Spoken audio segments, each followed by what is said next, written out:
Hey, bonjour à tous, c'est Paola et bienvenue sur ma chaîne Paola Lena Netwell. Alors avant de commencer, je vais vous montrer, j'ai un micro, donc normalement maintenant vous allez m'entendre super bien sur toutes les vidéos. Je me réjouis d'avoir vos retours par rapport à ça. Ensuite, j'aimerais vraiment vous demander de liker mes vidéos et de mettre des commentaires parce que c'est extrêmement important pour que mon travail sur YouTube soit valorisé et qu'ils me reconnaissent en tant que youtubeuse.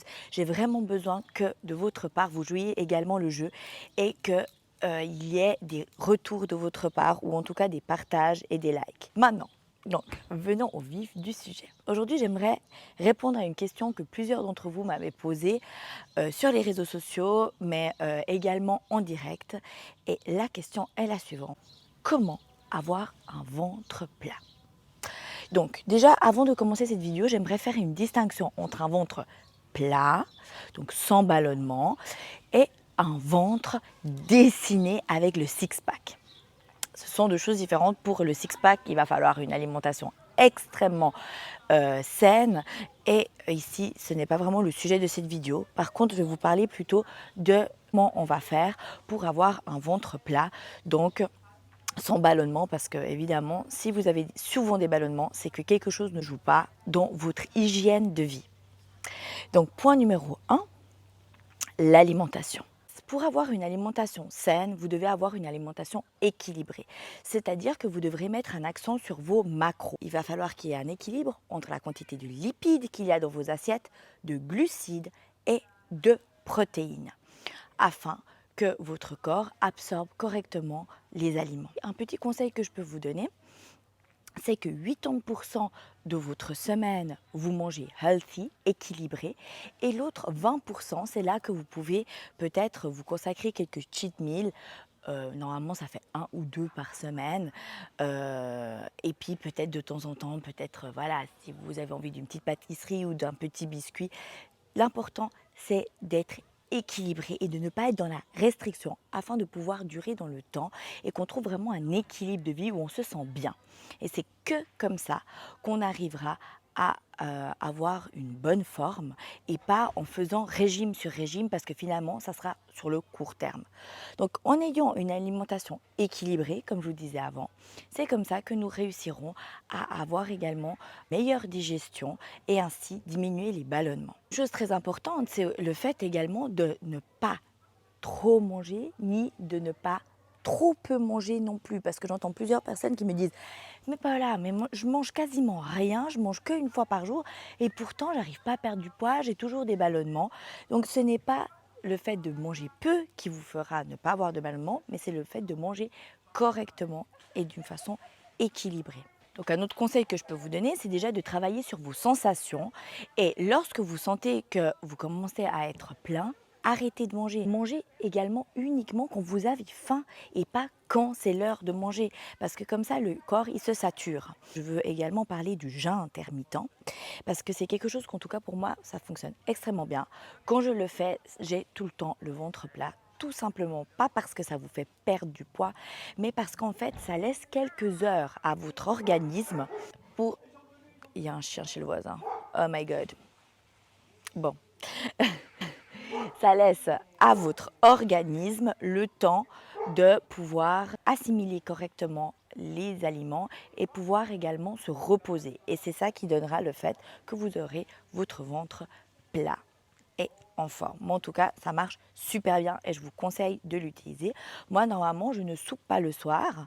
Donc, ça veut dire que mon dernier repas, ça sera vers les 4 heures de l'après-midi où je prendrai un encas, des amandes avec un yaourt ou une source de protéines. Ça peut être aussi de la viande séchée. Et ensuite, le soir, je ne vais pas souper jusqu'au lendemain matin. Donc ça, c'est ce qui marche très bien chez moi. Mais essayez également, écoutez-vous, et puis essayez de trouver votre propre équilibre afin de vraiment vous sentir bien et puis léger. Il est aussi possible de jeûner, par exemple, ne pas faire le petit déjeuner et après avoir le repas de midi et le repas du soir.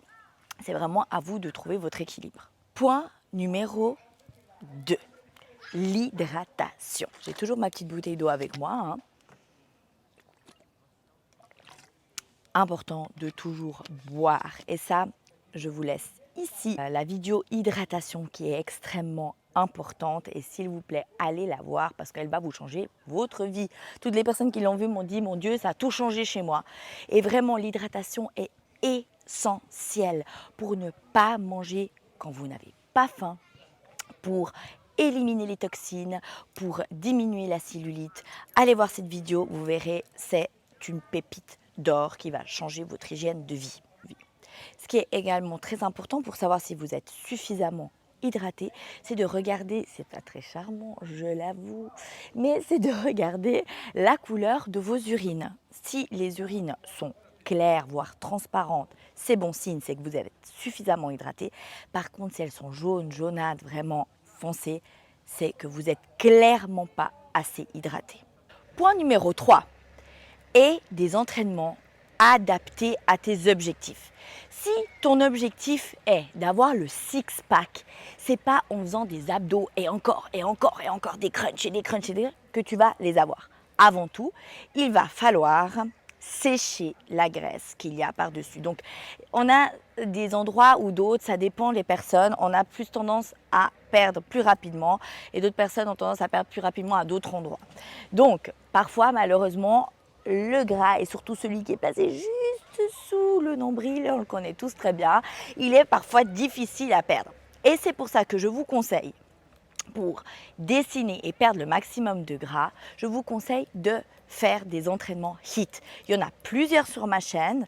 D'ailleurs, j'espère que vous les fassiez depuis que je les poste. Parce que ce type d'entraînement, c'est vraiment des entraînements qui vont accélérer, augmenter votre métabolisme de base, qui vont brûler un max de calories et en même temps vous dessiner votre corps. Donc vraiment, je vous propose de faire ce genre d'entraînement à la place de vous tuer à faire 10 000 crunchs. Par contre, il y a un autre type d'abdos qui sont extrêmement importants pour la sangle abdominale, ce sont les gainages. Les gainages sont importants parce qu'ils vont travailler vraiment les muscles profonds, qui vont retenir, rentrer vos viscères et c'est ça qui va faire que votre ventre sera plus plat. En travaillant les obliques, on va affiner la taille puisque de nouveau, ça va faire comme une gaine tout autour de votre ventre et ça va affiner votre taille. Donc ça, oui, effectivement, ce sont des abdominaux qui vraiment servent à rentrer et à avoir un ventre plus plat. Par contre, les crunchs, ça donnera plus d'épaisseur à votre ventre à la place de vraiment l'affiner. Maintenant, c'est sûr que peut-être vous appréciez pas forcément le fitness, vous aimez pas forcément faire des hits à outrance ou aller toujours en salle, c'est pas vraiment votre kiff. Alors, qu'est-ce que je vous propose? C'est de trouver un sport que vous aimez. Parce que le but, de nouveau, c'est comme avec l'alimentation, c'est de trouver une zone où vous vous sentez bien, où vous avez du plaisir. Parce que c'est essentiel pour durer dans le temps, c'est avoir du plaisir. Moi, j'adore le fitness, alors forcément, ben voilà, j'adore faire mes hits, j'adore faire mes entraînements. Pour moi, c'est la kiffance. Mais par contre, moi, je vous comprends que vous n'aimiez pas. Donc, essayez de voir si peut-être vous aimez la danse, qui est top pour brûler, la boxe, ça peut être le foot, ça peut être plein de types d'entraînement. Mais l'important, c'est de bouger et ainsi brûler des calories. Parce que si vous voulez baisser votre masse grasse, il est vraiment essentiel de diminuer le nombre de calories et être en déficit calorique. Pour ceux qui aiment bien les entraînements en fitness, moi ce que je vous propose également, ce sont les entraînements polyarticulaires. Ça veut dire quoi? C'est plutôt les fentes, les squats, finalement les thrusters. Les thrusters, squat avec thruster, ce sont ces entraînements qui sollicitent différents muscles à la fois, pas juste des entraînements juste biceps isolés ou triceps isolés, parce que les entraînements polyarticulaires, ce sont ceux qui brûlent le maximum de calories et c'est ceux-là qui vous feront dessiner votre corps. Pour la planification de vos entraînements, ce qui est extrêmement important, c'est de combiner des entraînements cardio HIIT, de haute intensité polyarticulaire, avec des séances également de musculation. Moi, par exemple, je fais 2 séances de musculation haut du corps et bas du corps par semaine, que je combine avec 3 séances HIIT, voire 2, et une séance fat burner cardio centrée sur les abdominaux. Ça, c'est mon type d'entraînement. Mais vraiment, ce qui est important, c'est de ne pas faire qu'un seul type d'entraînement parce que sinon, le corps, il s'habitue et puis il n'y a plus de choc et donc plus de progression. Alors, un autre entraînement extrêmement important, un exercice extrêmement important pour avoir le ventre plat qui fonctionne super bien, ce sont les hypopressifs. Donc ça va travailler le grand droit et également renforcer le périnée.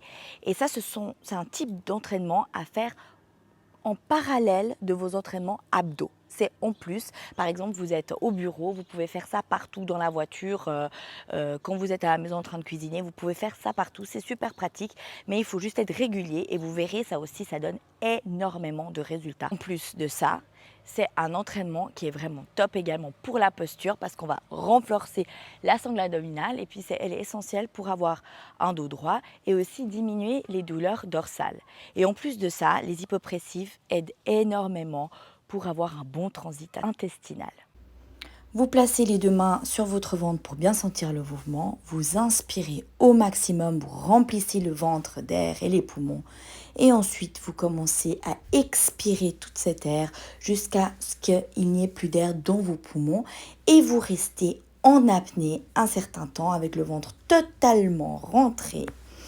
Et lorsque vous n'arrivez plus à tenir, vous relâchez de nouveau jusqu'au bout, vous inspirez totalement et vous recommencez l'expiration totale et on retient. Et c'est là qu'on renforce la sangle abdominale. Un cinquième point extrêmement important, c'est le transit intestinal. Pour avoir un bon transit intestinal, il faut éviter de manger les aliments qui ballonnent. C'est comme ça. Alors, je vous laisse sous cette vidéo, dans la descriptif, une liste d'aliments qui ballonnent et une liste d'aliments qui ne ballonnent pas.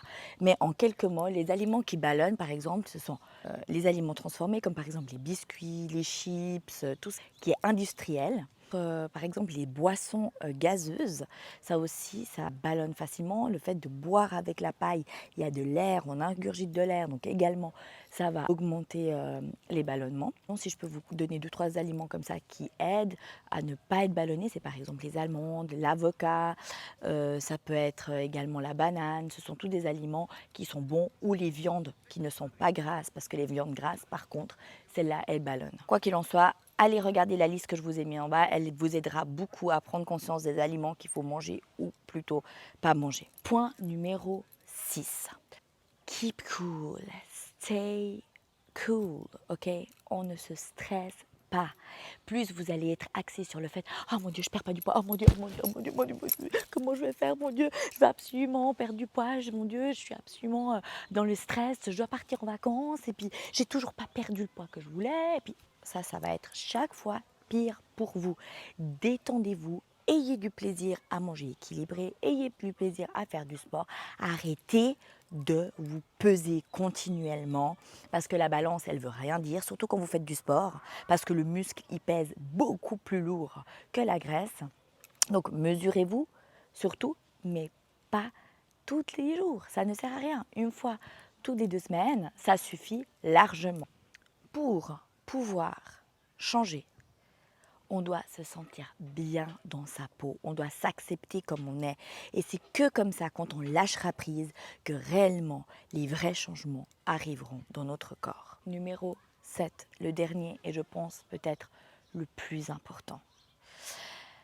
On ne peut pas toujours avoir le ventre plat.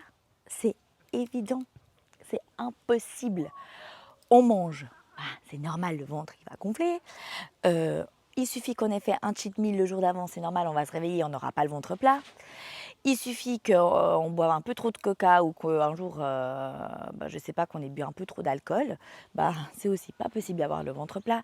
Peut-être les filles, on a nos règles, on ne peut pas forcément non plus avoir le ventre plat. Donc lâcher prise, on est des humains. Donc vraiment, il faut déculpabiliser, on ne peut pas tout le temps avoir le ventre plat. Donc tranquille, keep cool. Vraiment, arrêtez aussi de vous comparer aux filles qu'il y a sur les réseaux sociaux ou ce qu'il y a sur les magazines, parce que ce sont des mauvaises influences. Parce que finalement, ces filles, elles sont soit retouchées par Photoshop, soit elles n'ont justement pas du tout une vie équilibrée et saine. Et je pense que l'essentiel, c'est pas d'avoir le six-pack méga dessiné et puis vraiment pas 1 gramme de graisse ni de cellulite, parce que finalement, ça, c'est pas le bien-être. Ça, c'est pas le wellness et c'est en tout cas, c'est pas ce que je veux moi vous transmettre à tous quotidiennement avec Paola Lena Netwell.